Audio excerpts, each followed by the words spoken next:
It's interesting where our paths take us. Long-term listeners of the show know that we've dedicated a fair proportion of the show to depression, to mental health, and to working through and battling our demons, or the black dog, as it is. The black dog reference is an interesting one. There is a lot of cases of people when they are in the depths of depression feeling like a black dog is following them around, and some of them have actually seen it. My late grandfather being one of them before he slipped off this mortal coil. Depression's one of those things that once you have experienced it, you can't ever unexperience it. You can learn how to deal with it, however the experience will stay with you. I met a Blackdog brother in this podcast. We'd had this one on the books for quite a while. Pre-COVID, myself and Neil Geddes from what was then the Blackdog Brotherhood, which is now Blackdog Coaching, because the Blackdog Sisterhood is also there now. We were going to get together and have a discussion. And it's quite fascinating how the paths have crossed now. And I made a friend. You'd never know how these things are going to go when you sit down with a guest and you drive to their house. Like, I've done that a few times now, and both parties are not sure how it's going to go, whether it be good, bad or ugly. This was very good. We chatted for an hour before the show and about an hour and a half after the show. He's running a promotion at the moment for a free coaching for the month of January.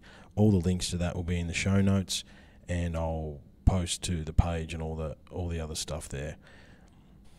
It's quite amazing how many topics and how many different things you can cover in an hour and a half in a podcast. I'm not even real sure all the things we spoke about. This is another one of those ones that I look forward to listening back to. We had a bit of a varied discussion about music for this one, and I went with the opening song will be Somewhere I Belong by Linkin Park, and we're going to close with Carpe Diem Baby by Metallica. I think both of those songs encapsulate a lot of the things we talked about. And again, if you are suffering from depression, and I think more of us are than we can even truly understand, reach out. Places like the Blackdog Brotherhood are a really good place to start and to begin to fight your way out of it. You can do it. I've done it. Neil's done it.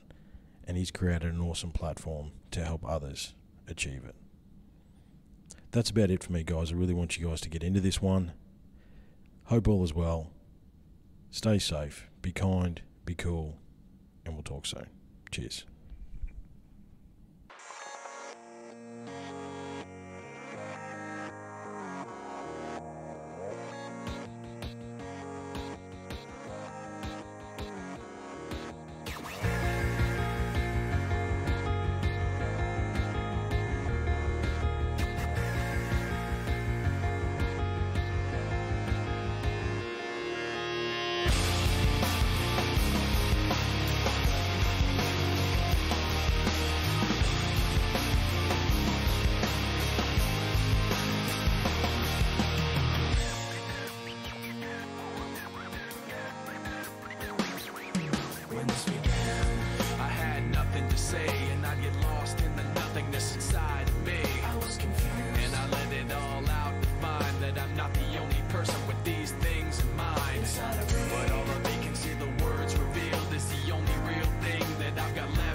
I can't justify the way everyone is looking at me. Nothing to gain, hollow when alone, and the fault is my own, and the fault is my own. I wanna heal, I wanna feel what I thought was never real.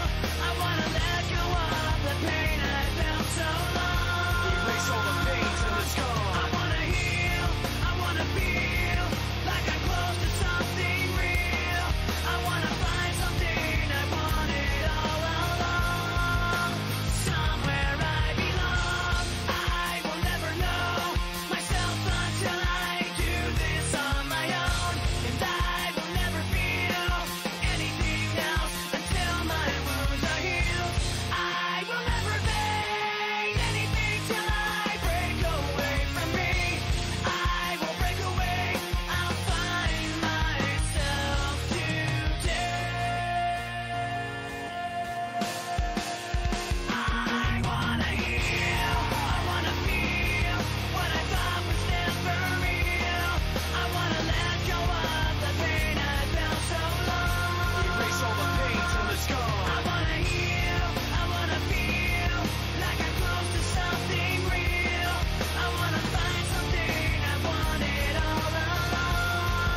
G'day everyone, welcome back. It's a great pleasure for me to introduce Neil. It's Geddes, is it Geddes? It is Geddes. It is Geddes, mate, from the Blackdog Brotherhood. Welcome, man. How you doing? I am doing very, very well, my friend. Thanks for having me in your house, man. We were supposed to do this how long ago now? Months. Pre-COVID. Pre-COVID, yeah. I went back to the messages. I'm like, when was me and you were talking in February, I think it was. Yeah. COVID hit. We're hopefully through that looking glass now. And we finally get a chance to sit down and discuss our relative stories. You know, I've listened to your podcast, you've listened to my podcast, which is cool. We've got a bit of an understanding about each other. And I know where I wanted to start is obviously the Blackdog Brotherhood. For those that don't know, Black Dog, depression. Yeah. We, as men especially, and I'm sure you know this better than most, my majority of us suffer depression, man. Like, as I say, at the ripe old age of 33, I figured out that I'd probably been suffering depression for 20 years. Yeah. You know, and it's hard to try and find your way out of that. And I think what I love about what you're doing is you're giving men the tools to do that. Do you want to tell us a little bit about Blackdog or... Yeah, absolutely. I think men in particular, especially in this day and age, and you know, I'm a child of the 80s. We grew up with the stigma that, you know, boys don't cry, you don't show emotions, harden the fuck up. Yeah. Exactly. And that's having a really heavy flow-on effect in this day and age. And I think men in particular, we lack the mental maturity and the mental ability to articulate our emotions until we start to get to that point where they start to fall apart, which can be, you know, for me it was my, you know, mid-30s, early 30s where it really started to get bad. But I'd been suffering for a long time before that. Long time, yeah. But I lacked the mental maturity and the mental ability to actually articulate what the fuck was going on in my head. And I think many, many men are exactly the same. We are. I think we have grown up under a stereotype that does not serve us at all. Correct. Don't cry. Don't face your emotions. Don't go to the doctor. Harden the fuck up, cunt. You know what I mean? Like, yeah, don't worry about swear words either, by the way. Sometimes shit needs to be fucking emphasised, Neil. You know what I mean? Yeah, absolutely. Absolutely. You know, and I think and one of the reasons I started this podcast, Neil, is because I was a trainer. I found myself having a lot of conversations with young men, and in particular about mental health and about all that sort of stuff. And I was on my own journey with that stuff, and I'm trying to adhere to a curriculum. Yeah. And I thought I'll start the podcast to help people and articulate my thoughts around it. And the other thing is too, man, working FIFO, I know of 21 blokes that basically went to smoko and then went back to the room and killed themselves, basically. Yep. And I knew a couple of those boys personally. And the reality behind it is that if you had said to me, this bloke's going to kill himself tomorrow, I would not have known why or how or what for. And as you say, the mental fortitude, the vocabulary, that just we have no understanding and how to articulate ourselves. And we hear it from our women all the time. Learn how to communicate better. My missus is going to listen to this and she's going to fucking love you for that. That's one of our catch cries. Yeah, exactly. Just fucking communicate. Yeah, exactly. Well, man, mine too. She dragged me out of the doldrums. I talk 1,000 times more now than before I met her. You know, yeah, I think. Yeah. Do you find, you know, it's really cool to sit down and talk with you because I've got some questions. Do you find men lack purpose, like what to actually dig their way out? Oh, dude, awesome question. I don't think just men. I think society as a whole lacks purpose. So in our program, we actually have an entire week dedicated to purpose. So if you go back a couple of thousand years, we as human beings, from an anthropological standpoint, we were designed to be tribal creatures. Absolutely. Right now, we're 7.5 billion individuals. Yes. We've got the means to be more connected than ever before, but we're more disconnected than ever before. Absolutely. Back in tribal times, a tribe was no bigger than 100 to 150 people. Yep. And every person in that tribe had a purpose that contributed to the survival of that tribe. It didn't matter if you were a hunter, a gatherer, a fucking shaman, a basket weaver, whatever the fuck you did, it contributed to the survival of that tribe. Yeah. Then we invented economics. Yes. And now we exist to make money. And in most people's cases, it's to put enough money in the bank to put food on the table. Yes. It's not purpose, it's survival. Survival. And I don't think that's just men. I think that's society as a whole now. Most people very rarely even find their purpose, let alone have the balls to align to it. Because for a lot of people, when they do discover their intrinsic purpose, it can mean a big change in their life. Absolutely. And for me, I know that for my whole life, I thought that this was my purpose. Being a soldier was my purpose. Being a soldier it fucking wasn't my purpose. And that's why I was so fucking miserable for so long. And it wasn't until I started doing what I do now that I actually understood the concept of aligning to your intrinsic purpose. Yes. And the way that I explain it to my clients is, let's say you work a job that you hate, okay, but you need to do it because it puts food on the table. You wake up in the morning, and before your feet have hit the floor, what's your first thought? I don't fucking don't want to go to fucking work Fuck. today. Yeah. So before your feet have hit the fucking floor, you're in a negative state of mind. Yes. You rush through your morning fucking routine. You drive to work in traffic, grinding your teeth. You're thinking about shit that hasn't even happened yet. Yep. You get to work, and it becomes a self-fulfilling prophecy. You have a shit day at work because it's a toxic work environment. You come home, you talk to your missus. What's the first thing you talk about? Fucking work. How shit your day was. Yeah. So from the time you You're wake up, projecting that onto them straight away. from the time you wake up to the time you go to bed, you exist in a state of negativity. Yeah.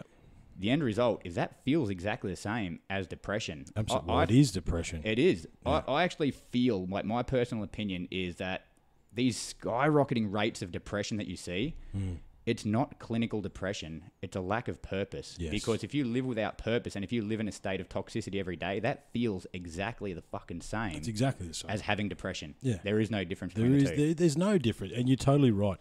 One of the things I talk to my students a lot about, and I think you'll resonate with this, is passion projects, right? And you're part of my passion project right now. Wicked. Okay, so me and my wife sat down and had a discussion. She has her passion projects. I have my passion projects. They sit outside of us. Do we come together at times and help each other out and be part of each other's stuff? Yes, we do. However, if you don't have a passion because unfortunately, to quote Madonna, we're material girls in material world, mate. You know what I mean? Like, you're absolutely right. You think no one cares? Stop paying your fucking bills. Right. Yeah. The reality is, it's true. No one cares about me. Stop paying your bills. They'll ring you. That's exactly right. I like that. Yeah. And it's like, okay, so we have to exist in that place. Hopefully you can turn your passion project into something that brings money and puts food on your table, like you've been dedicating yourself to now. Yep. I'm continuing down this path with mine and trying to help my wife with hers. But between now and then, you got to do what you got to do. And what I find is that people don't have passion projects. And what because a lot of my students, there's a percentage of my students are in that target group, 19 to 30 males, basically. And it's like, okay, before life got you down, before the bills, before the man, right? What did you used to love to do? Boom. Right? Before everything else. Well, I'm too old. Fuck that, you're not too old. Bullshit. Age is just a number. Yeah. Okay? You can choose to do whatever it is you want to do. And when I self-analysed and thought about that for myself first, it's like, okay, I used to love riding bikes, mountain bikes. I rode everywhere as a kid, all my BMXing, everything else like that. I started riding a bike. Actually put in 17 Ks this morning before I got started with my day. And the other thing was, I used to have a tape. I was a radio DJ in the Northern Territory back in the 90s. Did you say a rodeo DJ? Radio. Oh, radio DJ. I was going to say, Jesus, that's just like two things. It's a very amalgamated. No. I actually had the only alternative music show in the Northern Territory in the late 90s. Yeah, okay. Yeah, like heavy metal, that sort of stuff back in the 90s. Was that because there was only two stations? Yeah, pretty much. Yeah, it was a small pool. I still did though. Yeah, exactly. So I thought to myself, well, podcasting is a thing, and sort of after I had my near-death experience with the jungle virus, Joe Rogan pretty much saved my mind without a shadow of a doubt. So I thought, fuck it, I'll start a podcast and I ride my bike. And those are the two things that I do for myself that are outside of my family, they're outside of work, they're outside of everything else that I can do around my day that give me that purpose. Yeah, wicked. And I think a lot of people need to think about that. That's a really good tool. And it doesn't what I think about, you watch all these motivational videos and stuff like that. Yes, physical fitness, and we will talk about that because especially for men, it's very important. However, if in the secret you like to knit doilies, it's fine. Knit fucking doilies if that's what you want to do. If it makes you happy. If it makes you fucking happy, do that. Yep. It doesn't, should you be physically fit? Yes, I think, sitting is the new smoking, in modern society. Exactly right. Yeah. And look, I'm not against, Game of Thrones marathons and buckets of KFC, but everything in moderation. You know what I'm saying? Like, Including moderation. Including moderation. Yeah, exactly. Yeah, that's that cat. Who's this moderation I'm supposed to be drinking with? That's exactly right. Yeah. It's okay to let your hair down, but you got to still look after yourself. Now, I know, like I try and physically look after myself as the best I can. I need to eat better. I'm happy to admit that. However, I know a good coach if you can, mate. Yeah, I was just going to say, do you know someone?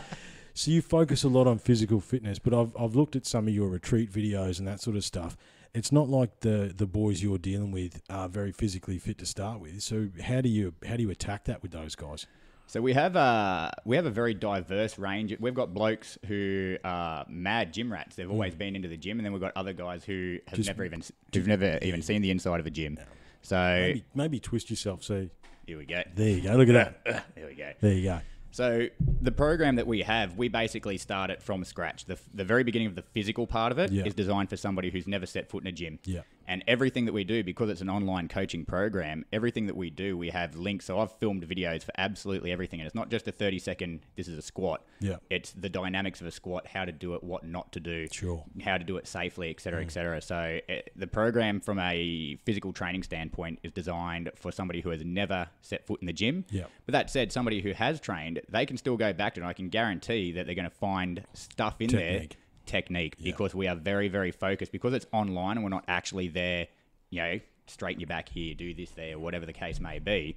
I've been very pedantic with making sure that the instructional videos break it right down to the nth degree, so that even somebody who's never seen the inside of a gym can watch that video. On top of that, they can set their phone up, they can film themselves, and they can shoot it to me and go, what do I need to do with this? Yeah, what am I Easy looking done. at here? Yeah, easy done. Yep. And I think, look, there's a big part to that, because I know myself personally, I've got a gym set up at home. Yep. But I train by myself, and I'm not really a gym rat. I purposely set my shed up to be my own personal gym, and I train by myself. So, and I think there's a lot of boys like that, where they don't necessarily want to go to the gym and all that sort of stuff. And what I say to those guys as well is that, if I could show you, I'll show you a pic of my setup later. It's literally cost me $300. Yep. Bit of patience on Gumtree. Rusty weights weigh the same as fucking new ones. You know what I mean? They've got more character. They got more character, right? So, I can see why that would be a good thing, because I've got my set of exercises, I've got the things that I do, but I guarantee my technique's probably not right, because I don't have anyone there watching me and seeing what I'm doing right or wrong. I did want to ask you about backs, because I know you've had a bad back, yeah? Yeah, mine's wrecked. Yeah, right, because I've got L4, L5, basically the discs are pretty much non-existent. L4, L5, L5, S1, and it's just spread to L5, S1 is, yeah. And it's just, I've got degenerative disc disorder, so basically my discs are like pancakes. My L4, L5, my L5, S1 are pretty much non-existent. They're vertebrae on vertebrae, and then it's actually spread to I think it's L3, L4, so it's gone up a level, and it'll continue to do that because it's degenerative. So yeah, right. I think there's some pretty cool technology. I know they're putting like suspension bushes in between the spinal things now. Yeah. Obviously, you need the coin to do that, but how do you find? Because it was about 2 months ago now, sitting in the studio for an extended period of time, and finally I had to go to the doctor. I went and got the MRI. I went and got the scans. Is that a lot of squats? Is that a lot of core work? Is that how did you get around that, or is it all over? I don't do weights anymore. I can't. So as well as my if we work, say, thanks Army, here we go. I've had a broken neck. I've had 2 shoulder reconstructions on my right shoulder. I was due for a shoulder reconstruction on my left, but DVA didn't want to pay for that one because apparently a shoulder reconstruction doesn't marry up with a shoulder injury. Go figure. All right. It didn't match up on their flow chart, so they said no. I got 2 crushed discs in my back, no ligaments in my left ankle. So excellent. So how many years were you in? 15. Really? Yeah. Well, thanks for your service, man. Oh, thank you, man. When did you go in? When did you? So I originally joined the Navy in 2002, and I did a couple of years with that before transferring over to the Army. Okay. And then I was a paratrooper for most of my career. Yep. So fucking throwing myself out of planes and smashing into the ground at ridiculous speed. Excellent. So that's got to be good for you. Yeah, it's amazing. Good fun at the so time. Good. So good. So we're Afghanistan, Iraq, though? I never did Afghanistan, but I did Iraq with the Navy, and I did East Timor in 2006 with 3RA, 3rd Battalion, Royal Australian Regiment. Yeah, right. I knew some boys in 5-7 when I was up in Darwin. Yeah, they did a lot of trips, those boys. They were very, very busy. Yeah, they were in Timor quite a lot. I knew a few of those boys. Well, look, man, as I say, thanks for your service. And look, got 1,000 questions around that. So, and I think what I want the listeners to hear is that I'm looking across, you're a fit bloke. Despite all that stuff, you can still look after yourself. Yoga. Stretching. That's what I do. I do two things now. I walk my dog, or I jog if my back will let me do it. Yep. And I do yoga. I do yoga every morning, and it's hands down the best training I've done I've been training since I was 18. Obviously, yeah. And it's when I realized I couldn't do weights anymore, which was only a few months ago, because I was trying to push through it. And I've always said there's always a way to train around your injuries, and I do believe that. Yeah. But for me, it's gotten to a point where the exercise were getting ticked off one by one as I lost a limb and I lost a joint and I lost a back. So I basically bit the bullet, and I was already doing yoga to supplement my weight training. And I'm like, well, fuck. All right, let's just do this the whole time. And over a 6-month period of making yoga my full-time training, I've dropped 8 kilos. I'm more flexible than I've been in my entire life, and my back has stopped hurting for the first time since fucking forever. Yeah, so right. I'm actually more functional now at 39 years old, and more pain-free now at 39 years old than I've been in the previous fucking 15 years. Wow.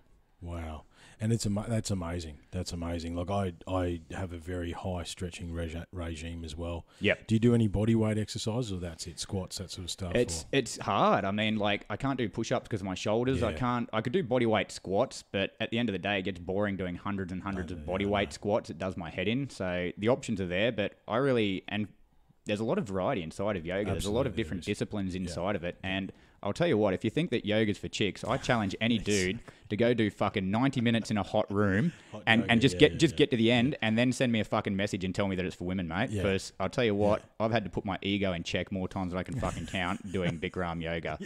It's I'm going to die. It's a humbling experience when you're 20 minutes in and your mind is screaming at you to get the fuck out of there. Yeah. And you've still got like 70 minutes to go. Yeah, I found that. I mean, I've told boys that before. I remember being on the mine site out in the 4 hours north of Kalgoorlie, and I do an hour and a half in the gym. Standard stuff, rowing, all the shit. Yep. I'd be sweaty, but not real sweaty.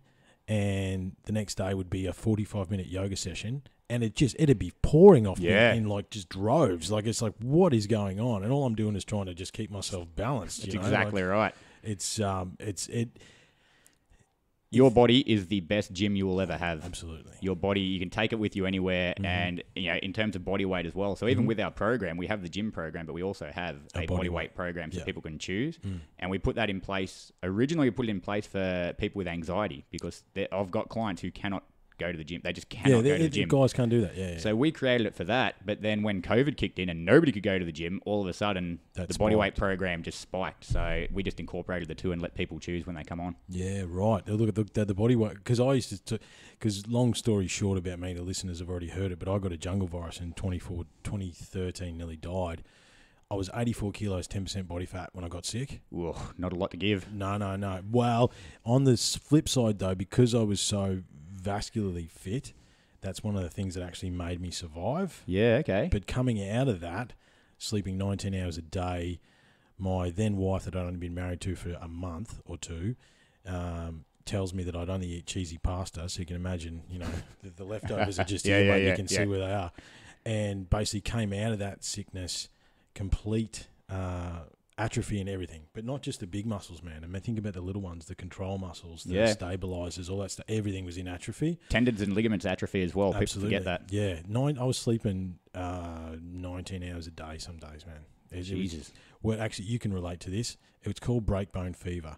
Imagine every injury you've ever had coming back at the same time. Yeah. Fuck that. Yeah. I just went through like my mental Rolodex of my military career, and I just thought of like everything coming back, and it was I just gagged a little. Yeah. Yeah. Look, I haven't done what you've done, but I've broken every finger. I've got 2 bad knees, destroyed shoulder, and it all came back at the same time. But anyway, coming out of that, I was over 100 kilos, basically. Yeah, okay. And I had to start again. And not a good 100 kilos Not a good 100 kilos. Yeah. No, I had to start again. And I know you love the ice baths and stuff. Love it. Wim Hof, man, right? I went and saw Wim Hof down at the Gold Coast. What an unbelievable experience. And that was basically, I couldn't shift the weight and I couldn't rebuild the muscle. And it was the last, whatever vestiges of the virus, was breathing exercises with Wim Hof himself. Yep. And ice bars that got rid of the rest of it. And basically after that, I started, that's what I tell all these guys, I started on a Minnie Mouse fucking blanket in my lounge room, 5 sit-ups, 5 push-ups on my knees, maybe. Just got to get started. That's how it starts. Maybe, and like 3 squats. That's where I started and just kept day after day after day.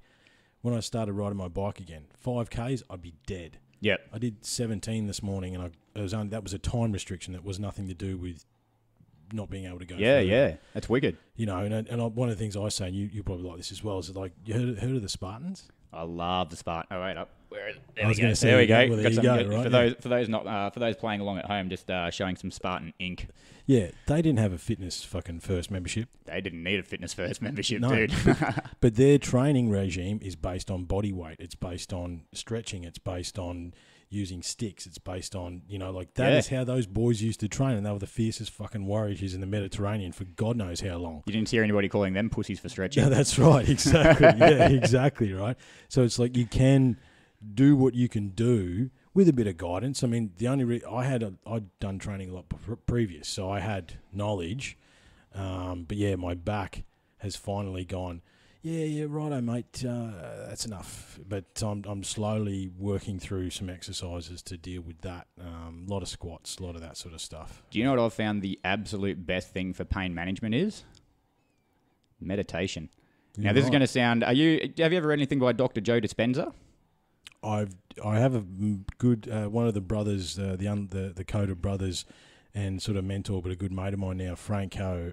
He does a lot of Joe Dispenza stuff, so I've heard a bit about it. Yeah, so he's basically he is the world's leading neuroscientist, but he's got a PhD in neuroscience and a PhD in quantum physics, and he is the link between science and spirituality. Yeah, His books are second to none.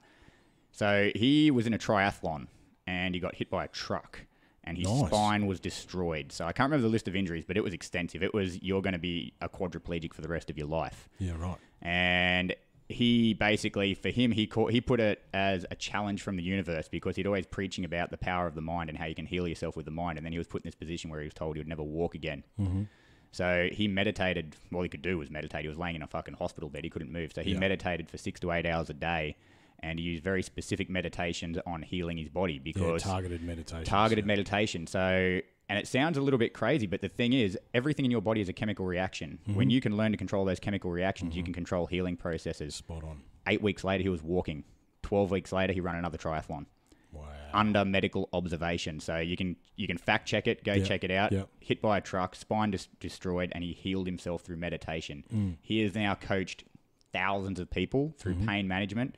He has documented cases of people managing cancer with meditation. Yeah, right. Under medical guidance and under observation. So people are it's fucking bullshit. Yeah, like, Wim Hof's the same. He does exactly. through his breathing deep techniques and stuff like that. Yeah, a lot of these diseases and conditions that we have these days, they're lifestyle diseases. They didn't exist 1,000 years ago. I'm sure pretty much every autoimmune disorder is actually a lifestyle disease. It's a lifestyle disease. It's got nothing to do with anything else. I mean, you go back to what we were talking about before, being a tribal society. We're built to run. We're built to move. We're built to like that is actually what we're supposed to be doing. And we still live in caves. They're just fancier. That's the reality. And we confine ourselves to our caves, and we don't push past that barrier. Like I said to a guy this morning, I was working today. I said, "Oh yeah, I did 17 k's on the bike." He goes, "Why the hell did you do that?" I said, "Because it's fun." He goes, "Is it?" I said, "Not really at the time. It's fun afterwards. It's achievement. Yeah, it's good afterwards. And I beat a time on Strava today, so I actually did achieve. Yeah, wicked. Today, there you go. I got a gold sector, so and I can chase myself. And if we the physical thing. What was I thinking? The story to tell you that there's a study where basically they got I got destroyed knees. Right, I've had one major surgery on my right, shards of bone in my left floating around the fluid. It's good fun sometimes. That's cute. Yeah, sometimes I get up and fall over. Just because. Why not? Yeah, just because. Yeah, stand up, fall over. But there was a study done, it was like 50 people, I'm pretty sure, and half of them, everyone had bad knees. Half of them had the surgery, Western society, get the scalpel, proper surgery. The other half got put under, got a couple little nicks in their knee, to say that they had the surgery. Here we go. I like where this is going. Yeah. 6 months later, they test everyone. The guys that didn't have the knee surgery, their knees had fully repaired. The placebo effect. Placebo effect, man. So Joe Dispenza wrote an entire book on that called "You Are the Placebo," it's exactly about that. Yeah. So the power of the mind is just so. I think it's funny. We think in Western society that we're so fucking intelligent, we're so fucking smart. Oh, we think we're so awesome. We think we're so great, We're but not at all. modern science and technology is just catching up with Eastern philosophy and Eastern medicine. It is. We did a whole series earlier this month into last month about truth and spirituality, science and spirituality, and basically what came, I'll save you 10 hours, basically. I'll save you 10 hours and awesome guests. No, listen, they're good. I'll definitely, that's my jam. Basically, the takeaway is, and you probably already figured this out, that it's personal. Your spirituality is personal, and science is a religion. It's just a new religion. Yep. And if I think it was either, I can never remember this, it could be Carl Jung or Toll. Basically, the fact that science and spirituality are deemed separate does a disservice to them both. Yeah, I think that was Carl Jung. Carl Jung, yeah. Yeah. I knew it was Jung or it was, I knew it was, I've got a heap of Toll or Jung quotes in my head, and I can never figure out which one's which. Yeah. But and this is true. You know, the Utsi, the Iceman, he was found in the ice, and he's like, and there's tattoos on him, and they look at the tattoos and they're acupuncture points, they're energy centers, and then they look at his bones and he'd broken his arm. Yep. So they'd set his arm, and then they'd put like tattoos along the energy centers to try and assist with the healing. Yeah, right. You know, and I think it might my lower back's to do with support and, you know, mentality and all that sort of stuff. So I imagine it's interesting to think about how much you're manifesting your own pain because of you do feel that in your mind. You know, we are mind, body, spirit, you know, like the mind, body, soul, the 3-part being. You know, you've got the you know, the Valknut? The Valknut, the triquetra there, right? It's a version of the triquetra. That's the mind, body, spirit. That's what we're talking about. If I pull my keys out, I've got it as a key ring. Yep. My name, Triffin, actually refers back to the triquetra in its original form, which is wicked. Yeah, mind, body, soul type stuff. That's the problem. We've got to try not to knock the table. But we're on location, guys. It's okay. It's all perfection at every step. That's exactly right. But look, man, we got to connect these things. So you do meditation, you do physical fitness. Yep. How do you bring those together? How do you bring those together? Man, Or is it for a me personal personally job? or for the program? Let's start with you, man. So I suppose for me, it's actually funny. I'm in the middle of writing a book at the moment. I just finished up this chapter, so it's fresh in my head. So for me personally, and we were talking about this before we jumped on about starting work in the online coaching space. So when Blackdog Coaching started, it wasn't Blackdog Coaching. It was Synergy, Movement, Nutrition, Mindset. Very little mindset stuff, and it was more about the training and the nutrition side of stuff. And at the same time that I was doing that, I was really doing a lot of work on myself because I'd only just started to sort of deal with my depression and my suicide attempts and my self-harm, and that I was only just really getting help with it. And You know, just quickly, I've got 3 pretty serious suicide attempts. One should have worked and didn't, so that was the last one because I figured obviously there's bigger plans for me. You're still here, bro. I'm still here, so you know, and that's really cool that you openly talk about that. However, we are not alone. No. 1 in 4, I think 1 in 4 people think of suicide, and 1 in 8 attempt. Yeah. I think off the top of my head. You'd have to fact check it, but I think it's 1 in 4 think about it and 1 in 8 attempt. And it's still the highest. It is the leading cause of death in men aged 15 to 45. Yep. More men are killing themselves than dying of natural causes. Than anything else, yeah. And that's on the rise now, courtesy of COVID and that as well. Of course it is, because men's only purpose was their work, and now you've taken a lot of their work away. They don't have anything else. They're struggling to provide for their families. Their position as a provider has been taken away. It's I've been seeing a lot of it, man, and it's really hard to watch, especially when there's not much you can actually do to help people in that position, except for, you know, the things that I've learned. It took me a long time to learn and to implement, and I can tell other people, but until they're ready to hear it. And the hardest part about depression and the hardest part about mental health, and this isn't a popular opinion, but fuck it, here it goes. It's all right, mate. You can control it. Yes. It is up to you. Yeah, you can, man. If you can learn to manage, and there's, you know, I've got a whole chapter in this in my book, and there's a whole module inside of my program. There's so much science behind it. Everything that goes on in your head is a matter of perception. Your perception is created from the time that you are born. You are creating a filter. Everything that you think, say, do, and every reaction in your external environment creates you. Very much so. And that creates perceptions of an event. The example I like to use, actually, here's a good example, all right? Let's say you're driving along and you change lanes, and as you change lanes, you realize you just cut off a dude on a motorbike. Yeah. Not just any dude on a motorbike, a big fucking dude on a Harley, right? Big Harley. Yeah. And this dude fucking overtakes you, and he pulls in front of you, and he starts to slow down, okay? And he starts to slow down until he stops, and then you have to stop because you're behind him. Yeah. And he gets off his bike, and he walks over to your window, and he fucking knocks on your fucking window, right?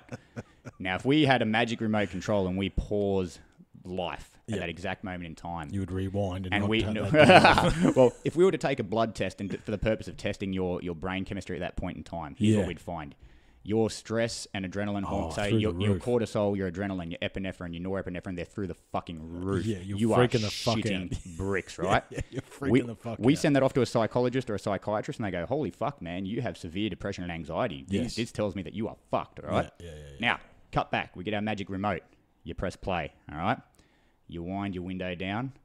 Dude takes his fucking helmet off, and it's The Rock, Dwayne Johnson. The fucking right. Rock is standing there, and he's like, "Hey, man, I realized your brake lights are out. I just wanted to let you know." You know, bad American accent. Sorry, guys, but it's Same thing. It's Yeah. The Rock, and Yeah. all of a sudden you go from being shit scared to fucking fangirling. Oh my god, The Rock's talking to me. yeah. Right? We freeze it.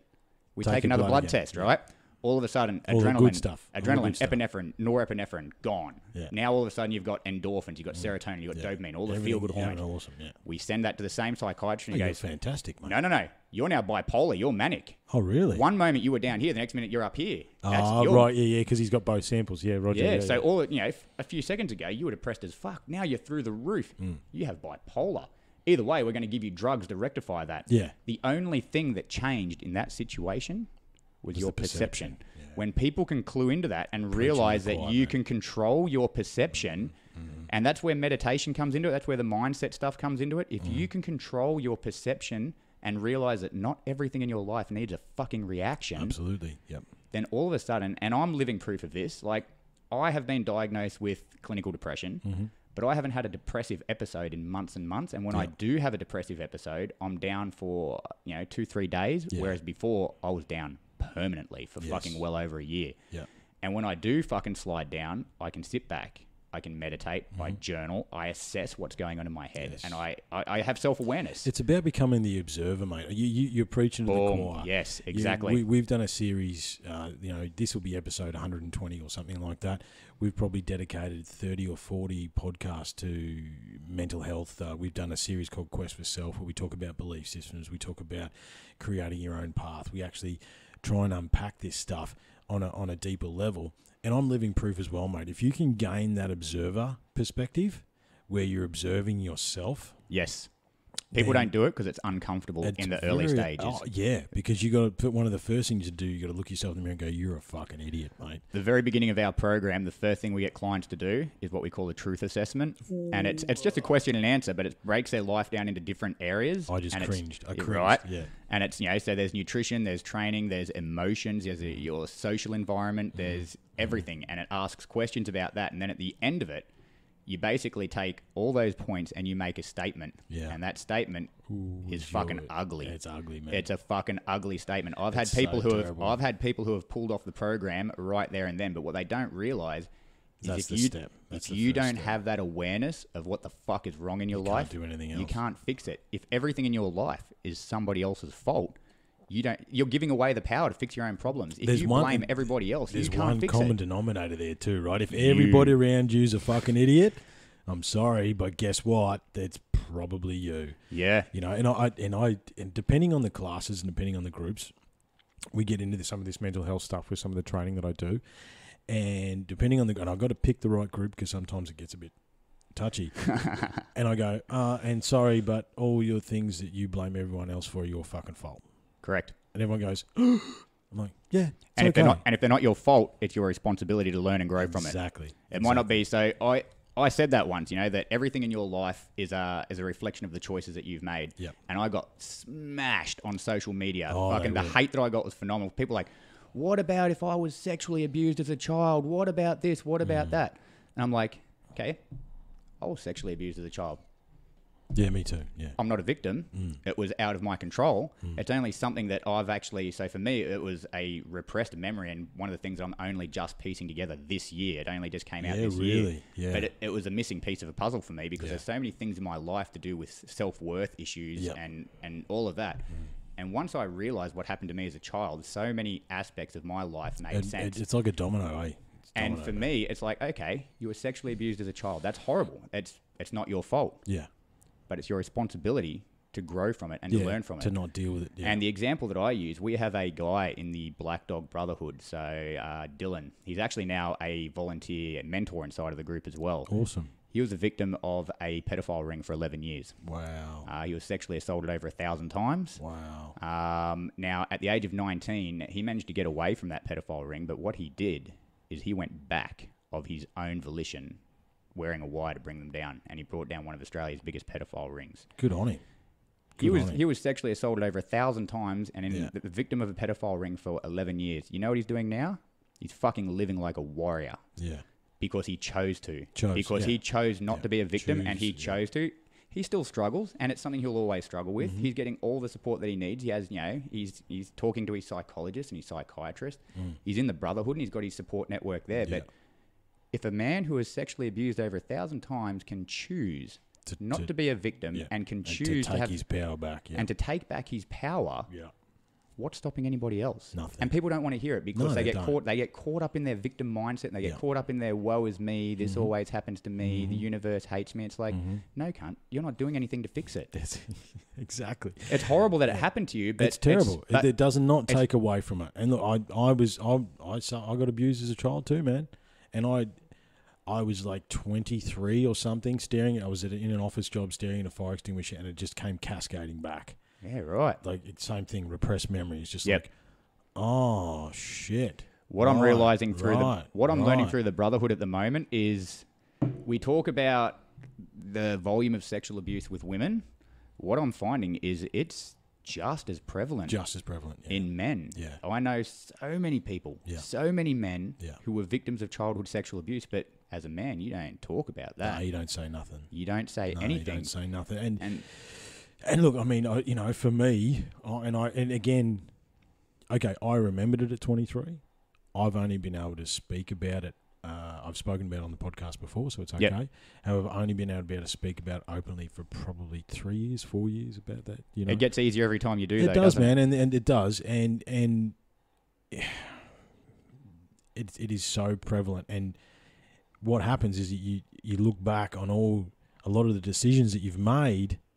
And it's like, well, that's the missing piece of the puzzle that I didn't have. Yeah. And it's like, oh, shit, and it's fucking terrible.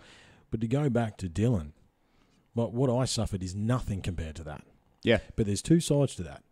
Number one is it's nothing compared to that. Number two, though, the trauma in my mind and the we talk about chemical response and all that stuff, it is exactly the same if it happened once or if it happened 10,000 times. Rock bottom is subjective. Yeah. Somebody once told me when I first went public with my suicide and what I was struggling with, somebody once, and they were a close friend as well, they said to me, you don't know what fucking rock bottom is. Now, at this point, I didn't know about my sexual abuse at that time. That only came out this year. But when I went public with my suicide attempt and my depression and that sort of stuff, I had a close friend tell me that I didn't know what rock bottom really was. Yeah, you don't have any idea. And in that moment, I realized rock bottom is subjective. It's all perception again, man. Rock bottom is subjective. So if you take somebody who was born and raised with a silver spoon in a high socioeconomic standing, and you take somebody who was born and raised on the fucking streets on welfare, like they've lived a hard fucking life, you take both of them and you put them in a middle class home on a low income, the person who's born and raised on the streets will be like, this is fucking amazing. Yeah. Holy shit, I've got a roof over my head and food. Yeah.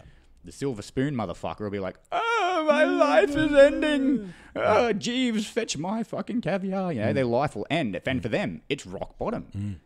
It's subjective. And again, we'd go back to perception. Exactly. If I had $1 for every time over the last 120 episodes that I said the word perspective, doesn't matter what you're talking about, this would be a paid podcast, mate. You know what I mean? Like, so many times I've said it over and over and over again. And it's interesting, you talk about the silver spoon, the affluent section of society. they take more antidepressants per capita than any other fucking section of society. It's because they take more cocaine than the rest of society as well. they need to come back around. That's right. It's because they can afford the hard drugs. That's why. Well, but at the same time, are they winning the game? We think they're winning the game. They're fucking not, because they're the ones that are putting our perceptions together. You know, like it's like they're not. This is I tell that to people. It's like, yeah, cool. You got to pay your bills. And look, I've made money, man. I've made a fucking dickload of money at times. It's not happiness, though. It's not happiness, man. No. It's not happiness. And I find now that, like anything else in this world, money is just energy, right? Yes. As soon as I let go of chasing it, I find I've got more cash in my pocket. I'm not on paper. I'm not making as much. I'm making a third of what I've made at times, but I've got more cash in my pocket because I let go of the energy behind it. I let go of that relentless bullshit. It's a cliche, but it's actually fucking true, and it's happiness. Happiness comes from within, and it's literally, for me, it's probably been the last 12, maybe 18 months that has actually dawned on me. It's only just, I could literally, and I said this to a friend the other day, I'm at a point in my life where, you know, obviously I've got my kids, so I wouldn't do it because of them, but I'm at a point in my life where I could very happily disappear for a couple of months and go sit in a cave by myself for fucking 3 months and be blissfully fucking happy. Yeah. Nothing but food, water, and just sitting and thinking. And I could do that and be fucking insanely happy. Yeah. Because through my meditation, through my journaling, We've through the become self-awareness. comfortable in your own skin, mate. Yeah. It's like money can't buy that. No. And for me, I think it gets to a point where, you know, I Can't look at buy people. what's not being sold, man. It's exactly right. And people who are making all this money, at what point does it become irrelevant? Like, for me, I've got a roof over my head. I can feed my kids. What more do I need? Nothing, really. It's exactly right. Yeah. Yeah. And we need to... What's happening with modern society, and I think that we go back to talking about purpose, is... have you heard the Conversation with God books, Neil Donald Walsh? No, I haven't. Fascinating books. Whether or not he's having a conversation with God is regardless. Was he on acid at the time? No, he's not. He's a very astute dude. He just basically was channeling, or I don't know what he was doing. Yep. However, he's got a series of books, and they're very fascinating. Franco and me, we were at a conference with him via computer, and he was telling a story about his father. And his father's 80 years old, on his deathbed, you know, about to drop off the coil, and he's like, Neil, I'm unhappy. I'm fucking miserable. And he's like, why, Dad? He goes, well, I don't know why. I did everything I was supposed to do. I passed school. I played the football. I got the job. I got the girl. I got the house. I got the car. I got the better job. Got the better house. Got the better car. Had the kids. Did this. That. I did everything that Western society told me I was supposed to. Get to 80 years old, and I'm fucking miserable. Nobody lays on their deathbed going, fuck, I wish I'd work more. Yeah, exactly, yeah. I wish I had more gold coins, like, as if it fucking matters at the end of the day. Like, I'm going to take a stab and say you're a big fan of Marcus Aurelius and the Meditations. Yeah, absolutely. Yeah. It's, you know, it's so hard to explain to people who aren't prepared to hear it. No. But it's literally, that man was fucking 100,000 years ahead of his time. Like, we still haven't caught up with where his philosophy was and the Stoicism philosophy. But it's literally, everything is from within. Everything is from within, you know, and he was able to master that fucking thousands of years ago. And for me, it's like, the more I read into these things, the more I look at, like, once upon a time, if you told me that I was reading philosophy and feeling enlightened from reading it, I would have told you you're a fucking idiot and to get out of my face. Yeah, exactly. And it's like, so if people had told me that, I wouldn't have listened. But now I'm at a point where I'm like, people were smarter, you know, 2,000-3,000 years ago than we are now. They were more clued in than we are now. And we as a society, we need to go back to that. We need to things have to, I don't know how it changes because it's such a big change to take place. The contrast is going to be unbelievable. I'm not sure either. Yeah.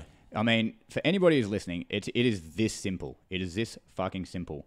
Get a book called How to Live Like a Roman Emperor. It's basically a transcription of Marcus Aurelius' life and his philosophy and his meditations. Yeah, his journals. Apply that and watch your life change beyond anything that you thought possible. Live like they did thousands of years ago. Learn to find and actually change. Have the balls to follow your intrinsic purpose. If you discover what your intrinsic purpose is, a lot of people don't even chase it, even if they do find what it is, because they go, oh, fuck, that means I might have to quit my job and there's security in my job. Yeah. It might mean you've got to leave a toxic relationship, which could mean a divorce. You know, when you discover your intrinsic purpose, you got to have the balls to follow it. And I can tell you, not just from my own experience and, you know, from your experience and from the fucking dozens and dozens and hundreds of people that we've coached in Blackdog, it can change everything. Anybody can be happy. Absolutely. Anybody can be happy, but you've got to be prepared to do the mental reps and sets, and you've got to be prepared to take the big fucking leaps to change everything you thought you knew about life. It's fucking scary, man. Yeah. It's fucking scary, and it takes a discipline that we don't understand. Obviously, you love Jocko as well. Oh, Jocko. Yeah, you know. Jocko for president. Well, when is he going to run? I don't know. Shoot him in the rock. I agree with Joe when he said that. But discipline equals freedom. Yes. Right. And, you know, my wife says to me, because, look, when COVID's been interesting for me as far as my depression goes and my depressive tendencies. I've had some big triggers this year. What I've found, though, is my window getting shorter and shorter. Yeah. Like you say, there'd be a time something would go wrong and I'd be dead in the water for a year. Yeah. Whereas nowadays something clicks and it's like a couple of days. You know what I mean? Or not even, maybe not even that. Like I had an experience a few weeks ago where something pretty big happened and my wife sort of looked at me like, oh, fuck, here we go. Here we You're fucking waiting for the go. penny to drop. Exactly. Here we fucking go. And I was good by that afternoon. Yep. Because I can see it and I can recognise it. And, you know, we talk about discipline. When I'm working, I have to train early in the morning. Yep. Doesn't matter who you are. Getting up early in the morning sucks balls, I get up at 4:30 every morning. Yeah, it sucks, man. Yep. It's not a fun thing. No. My wife goes to me, I don't know how you've got the energy to exercise early in the morning. I don't at all. Just so we're clear, no one does. You know, like you do it. You just do it. Like I set my alarm for 5 this morning.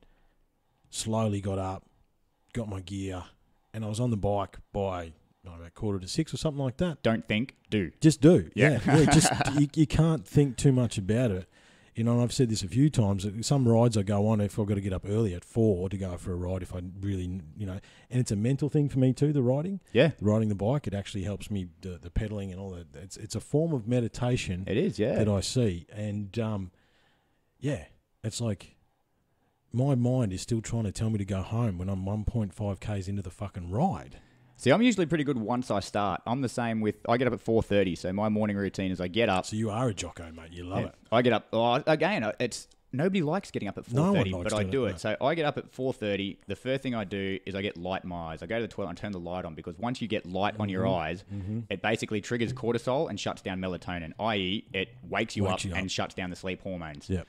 As soon as I do that, I neck about 1.5 liters of water because I like to fast till sort of midday, 1 o'clock. Yep. That fills me up. And it means I'm hydrated, ready for my workout, and I just crack into it. I do my yoga. I do meditation off the back of my yoga. By that time, it's 6:30 in the morning. 2 hours is gone, and it's been all me. It's been my time, my personal development. So I make time for it because without that, I start to come apart at the seams. Absolutely. And what you've also done there too, and you've also done the hardest thing you'll do all day. Yeah. No, I'm a single dad with 3 kids, so it gets usually about 3 o'clock when the school bell rings, it gets harder. But yeah, yeah. Look, that's true. That's true. With small children, and actually, there's something, you know, whether you're a single parent or you know, me and my wife parent two lovely children. We love them. Oh, that's good. I'm glad to hear that. That's good. Most of the time, little bastards. No, but how do you approach that? Because like I've got a couple of single mates. Yep. And they're like, why can't you train 4 hours a day? Why can't you do, you know what I mean? It's like, I've got kids. I've got, what does that mean? Well, that means that you are crazy hour starts at 4:30 in the afternoon and doesn't finish till 8. Yep. That's if they go to sleep. Yeah. Most of the time they don't, you know, and the stress and stuff that comes with that. What's your strategies around that? Because, I mean, I find that's why I train in the morning as well. It's like there's no chance I could train in the afternoon. No. Once I get home, the girls are on my ankles. You know what I mean? Like, your motivation wears down during the day as well. Yeah. Willpower isn't an unlimited resource. It's a finite resource. Your brain uses something like 20% of the calories you eat simply existing before you look at anything else. Yeah. And if you're burning through willpower through the day, making decisions, having a big day from either a physical, in a job that you hate, by the time the afternoon comes, your willpower to train's gone. So for me, I do 50-50 custody. So I have a week with the kids, week without the kids. The week that I have the kids, I get up at 4:30. I get everything done so that at 6:30 when they're rolling out of bed, it's all done. Full-time dad mode, getting them ready, getting them off for school. Yep. They go to school. I cram about I don't know, 6 weeks worth of work into 6 hours. Go pick the kids up. I actually meditate again at 2:00 because for me, meditation is just as good as taking a half-hour nap. When you have a good meditation session, it's a good reset, and I need that because I'm fucking gassed by 2 p.m. So I'll meditate for about 20 minutes, pick the kids up, and then again, once I get the kids, it's all Dad mode. Dad mode. Yep. Kids go to bed, and then my oldest one stays up. She's nearly 13, so she stays up a bit, and I'll either watch TV with her for a little bit, or I'll go back to work if I've got a lot on. But it's funny. This is actually probably one of the most shameful things in my life is that early on in my kid's life, I wasn't a good dad because I was dealing with my own shit. I wasn't abusive or anything like that. I was just absent. And even when I was physically absent from the art because I was with the army a lot, but then even when I was home, I was emotionally absent. I was not a good dad early on. And that's probably, I don't have many regrets in life, but as far as regrets go, that's one of them. Yeah, me too, man. For me, becoming a single dad was the best thing that ever happened because it forced me to get my shit together. Yeah, I had to do it. And start adulting like a fucking actual adult. Yeah. So I have an amazing relationship with my kids now. My kids are like my best friends. Yeah, right. That's awesome. I've got a 12-year-old, 9-year-old, 8-year-old, and my 12-year-old just started meditating with me and started journaling. So every night before we go to bed, so I do reflective journaling every night. For those who don't know what reflective journaling is, it's not just like today. Today I ate a banana. So reflective journaling is self-assessment of the day that you had. You look at your interactions with people, your reactions, your emotions. What could have you done better? What can I do better to be a better person, a better dad, a better boss, a better whatever, a better human being? What can I do tomorrow? And that I put pen to paper every single night. That then becomes my intention for my following morning's meditation, and it creates a cycle. I've just started teaching my oldest daughter that. So she started journaling with me every single night, and she meditates for the morning. And then even when she's over at her mum's place, she keeps a journal there, and I send her a message to remind her to journal, and send her a message to remind. And already the results she's seeing are fucking phenomenal. And it's like, well, she's in that stage. I mean, I know what it's like to be a teenage boy. I can only imagine what it's like. Fuck being a kid these days, man. You couldn't pay me enough to be a kid these days. We had so much more freedom and innocence, and we had a childhood. Yeah, these poor kids these days, they have nothing, and it's not nothing, but they have just such a different experience. Yeah. It's but that's really cool, man, that you've done that, you know. And I'm eventually the other two will be old enough as well, so they're probably a little bit young at the moment. But what we do is each night when we have dinner, we sit around the dinner table and. How was your day? What happened? Well, it's two things that you did, two things that went well today, and something that you're grateful for, and we do that every night, just as dinner conversation. So, what was good today? 2 good things that were good today, and 1 thing that you're grateful for, and we do that every night when we sit and have dinner together. So, I'm starting to, the things that I'm learning now, if somebody had fucking told me this 39 years ago. Yeah, isn't it amazing? Things would have been completely different. But you wouldn't have listened. And this is that's all really good stuff. And, I was an arsehole of a kid. I wouldn't have listened. No, neither would I. No fucking way I would have listened. My youngest ones are 6 and 3. And if I don't get to my gym, I do what I call the dirty 30. Yep. Which is basically... Is that like a shortened version of the filthy 50? Yeah, pretty much. So, it's 30 sit-ups. 30 sit-ups, 30 squats, 30 of everything. Yep. And my 3-year-old, my 6-year-old, they'll line up next to me and they're like trying to do sit-ups and stuff. You know what I mean? That's good. And the Father's Day thing I got this year is that what is your daddy good at? And she put exercising. So, I'll take that. I'll take that. It's getting through somewhere along the way. So, what I wanted to go through from there, how do you, with the fathers that you deal with, are you getting good results with those guys as well with some of this stuff? I mean, that's... Yeah, it's one of the hardest things for me to see is we have a lot of guys who don't get to see their kids. So balancing, because even though we have the training program and the mindset and the nutrition program, they're actually second to the community. The community is what makes Blackdog. Of course, yeah. Because what we do is after guys or girls, because we have Blackdog Sisterhood as well. So when they finish the program, they become lifetime members. So they stay in the community. And then what I've found is then they naturally help people who are coming in at the beginning. Yeah, so okay. They assume the mentor role almost. Yeah.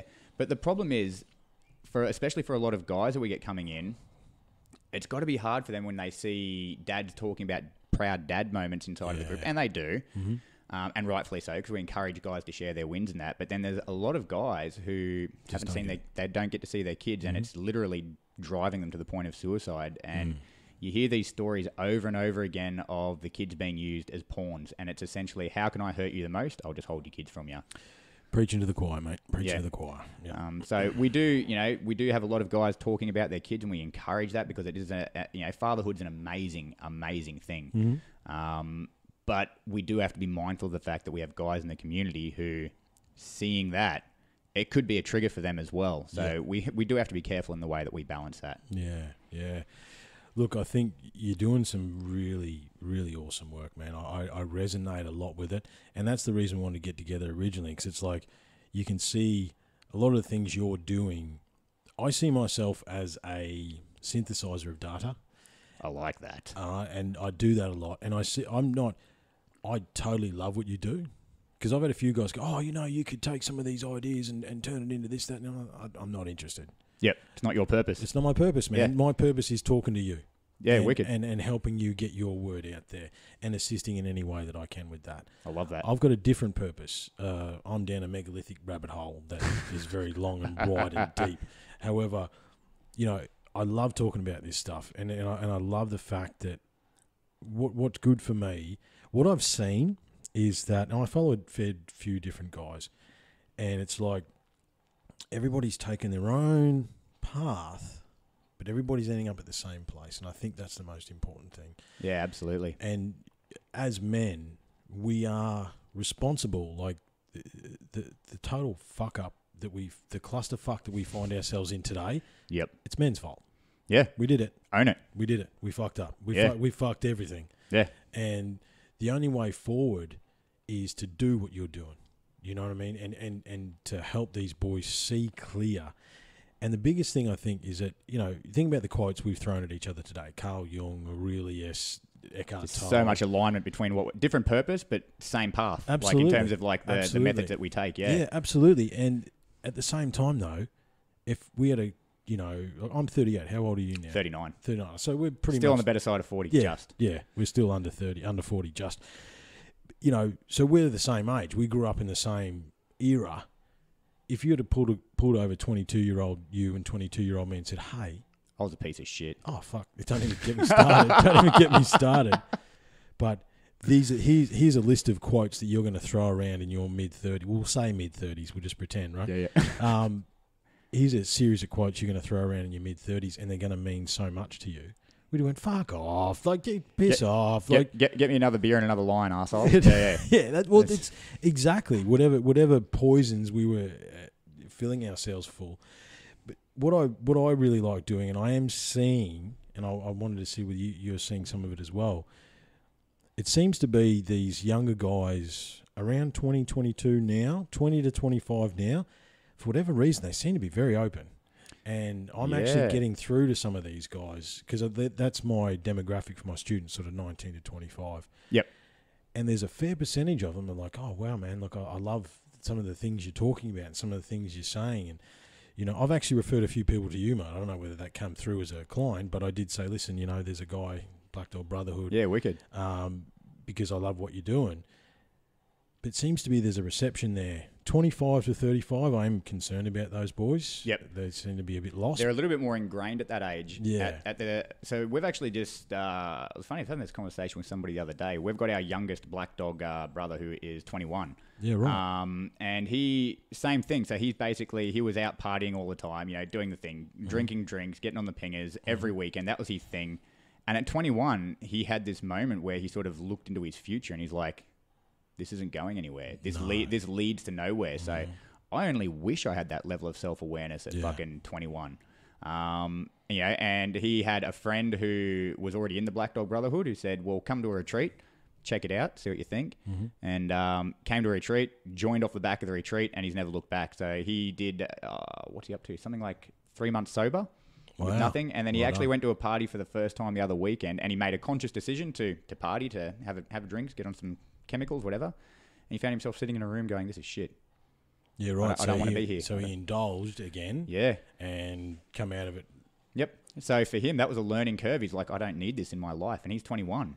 Wow. So see, that's awesome, you've hit the nail on the head. That's with awesome. There's a new, for a lack of a better term, a new breed of men who are coming out, and I think it's because the messages that we're putting out now, finally it's starting to be, ears. it's starting to reach ears. Whereas, when we came up, there were no messages. There was nothing. It was harden the fuck up. Was the message?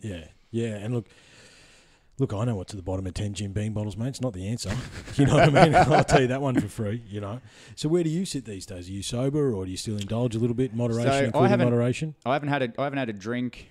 I haven't had anything in, what are we now, November? So pretty much a year. So it was, I went to an engagement party. I can't remember if it was late November or early December last year. And that was the last time I had anything. Yeah, right. And I've never felt better for it. Yeah, right. It's the mental clarity that I got, and I don't crave it. So that night at that engagement party, it was like, same thing. I'm like, I'm not enjoying this. No. And then it dawned on me that I hadn't enjoyed it the previous time or the time before that. Yeah. And it just got to a point, I don't enjoy it anymore, And it's, for me, I've found my intrinsic purpose and I'm aligned to it. I have an amazing relationship with my kids. I'm privileged to wake up every day and fucking align to my purpose. And not only that, I get to see other people discover theirs and align to theirs. And for me, there's no price you can put on seeing a dude come into the brotherhood as broken as I was or worse, and seeing where they are at the end of the program. We've had men who literally had a suicide attempt the week before coming onto the program, who are now volunteer mentors inside of the program. We've got one fella who was introduced to alcohol at 5 years old. I don't know if you listen to the podcast, but at 5 years old, he was introduced to alcohol, and he was a very full-blown alcoholic by the time he was in his adulthood. He's completely clean now, and he's a volunteer mentor inside of the community. So we've had guys who have overcome ice addictions. We've had guys who have overcome, sexual trauma. We've had guys overcome, bankruptcy, PTSD. We've got a couple of soldiers, ex-soldiers in there who are battling with PTSD. So it's the thing that people are like, oh, what's your background? Like, what have you studied? I'm like, nothing, cunt. Yeah. I'm not a shrink, and I don't pretend to be. No.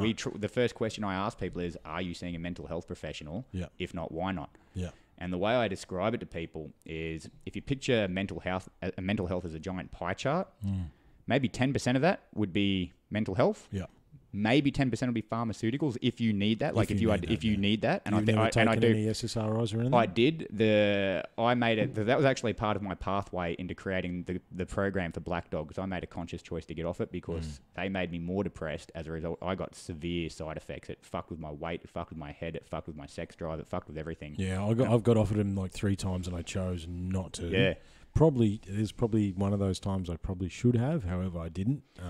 It's a personal choice, and I never, ever, ever tell people not to do it. I acknowledge that some people need them to survive. Absolutely do. But I also feel that they are overprescribed. Yeah, without a doubt. So it's like, if you've got a mental health pie chart, 10% of it's a mental health professional to deal with the specific trauma and mental illness that you are dealing with. And to have some objective as well. Someone objective. Yeah. 10% might be pharmaceuticals. The other 80%... It's all you, man. That's Blackdog Coaching. Yeah, that's the fitness, the nutrition, the meditation, the journaling, the ice bath, the perception management. Yeah. That's what we deal with. We deal with the lifestyle factors that are scientifically proven to support positive mental health. We're not shrinks. We don't pretend to be. And we try to refer people or get people to go and see their shrinks. Yeah, absolutely. Yeah. For that specific gateway to whatever mental health issue there is. For everything else, that's what the rest of the program's on. And it works because it's helped me. It's helped hundreds of guys. Yeah. Blackdog Sisterhood, we've got about 20 or 30 women in there now, and it's helping them as well. So awesome. I see it. And that's your partner doing that? No. So that's we have Coach Kaya. So she actually, funny story. So her fiance was a Blackdog brother. He didn't want to join. She did the coaching call. So she rang me. She's like, my partner won't do it.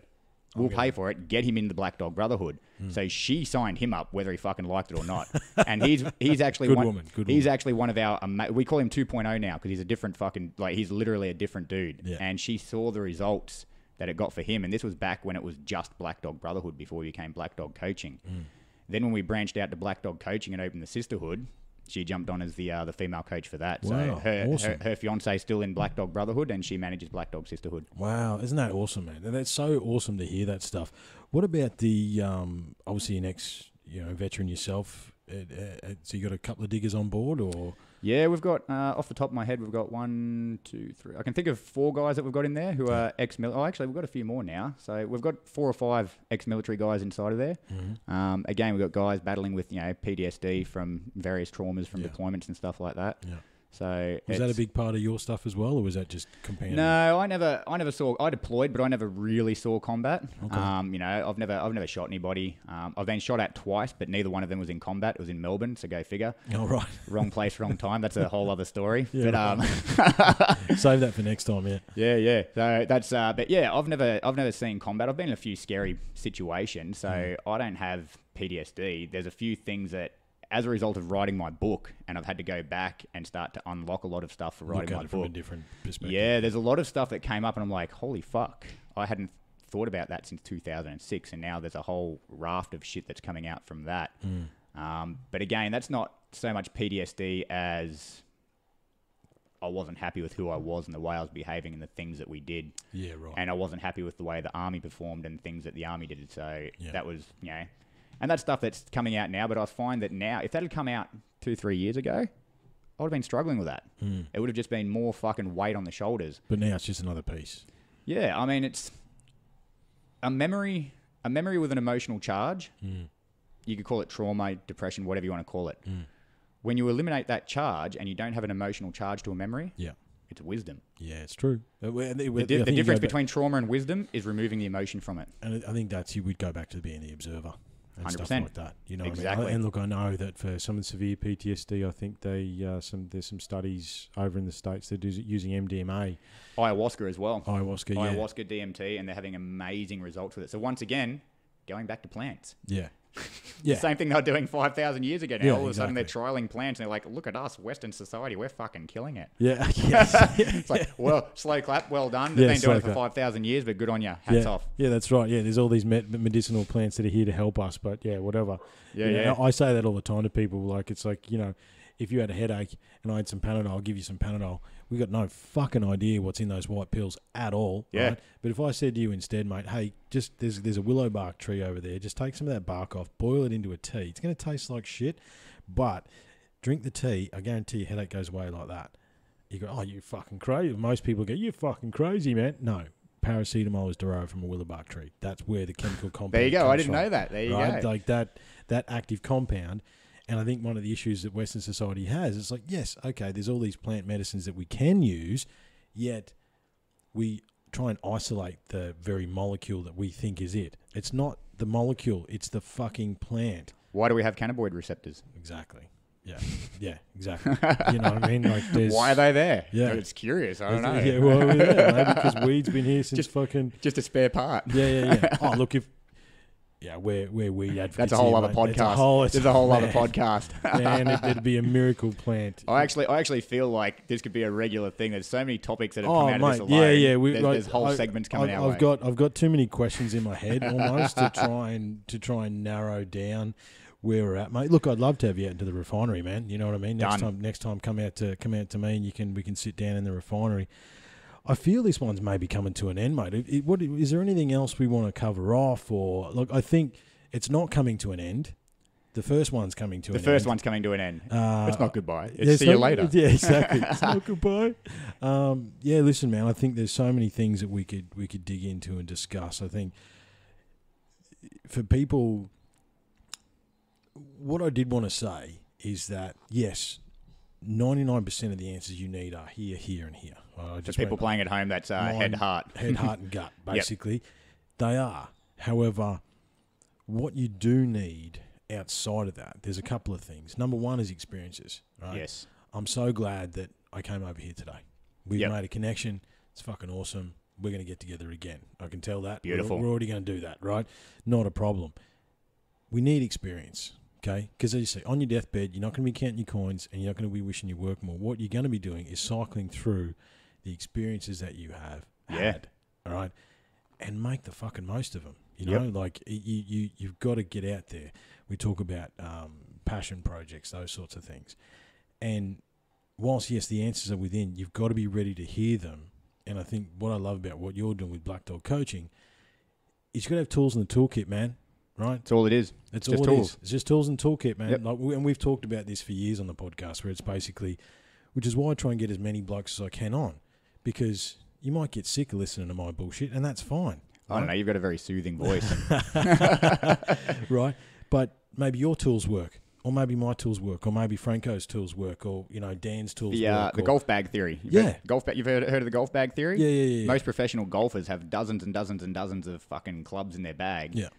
But they may only use one of those like once in their career, but it's there for when they need it. Exactly. They just have the right tools in the golf club to make the right shot when the right shot comes up. Yeah, exactly. Yeah, that's really good analogy, man. I like that because it is just about toolkits, and for those boys that I know there's some guys that listen to this podcast that could benefit from your stuff because it's a practical approach. Doors always open, boys. Yeah, and girls as well. And girls, yeah. We've got Blackdog Brotherhood and Blackdog Sisterhood. Yeah, man. And the one thing I tell everybody is that you're not alone.